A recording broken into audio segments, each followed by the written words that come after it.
Oui, tout à fait. Cette phrase, c'est celle-ci. Le monde entier s'incline devant les Juifs à cause de la Shoah. De peur de leur dire un mot de travers, notre peuple devrait suivre l'exemple des Juifs.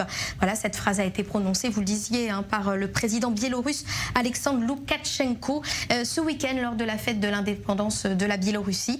Une cérémonie qui marquait la libération par les forces soviétiques de la capitale Minsk des mains des nazis en 1944. Alors le dirigeant autoritaire s'exprimait notamment sur la sensibilisation aux crimes de guerre nazis contre les citoyens biélorusses. Quelques jours plus tard, donc ce mardi, eh bien, le ministère israélien des Affaires étrangères a réagi. Il s'est offusqué d'entendre de tels propos, des propos jugés inacceptables par Israël. Le ministère israélien a donc convoqué le chargé d'affaires biélorusse. Une décision que n'a pas vraiment appréciée le dirigeant. Voilà ce qu'il dit. Il y a eu un holocauste du peuple biélorusse.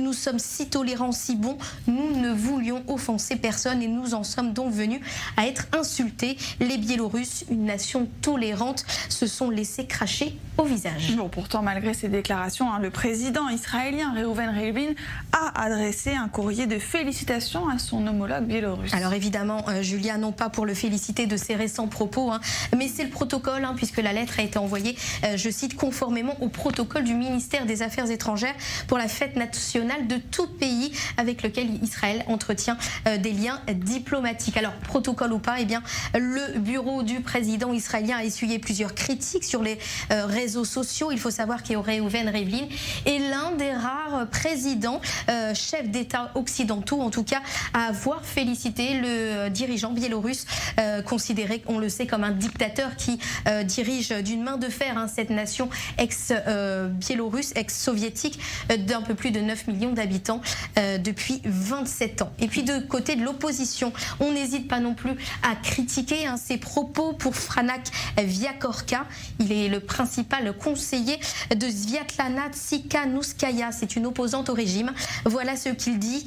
Loukachenko démontre son incivilité, ses mensonges pathologiques et son antisémitisme manifeste. Cet homme tente d'entretenir en Biélorussie tout le mal contre lequel le monde se bat au XXIe siècle. Voilà, rappelons que la Biélorussie a été secouée ces derniers temps par des protestations lors de la récente élection de Loukachenko en août 2020.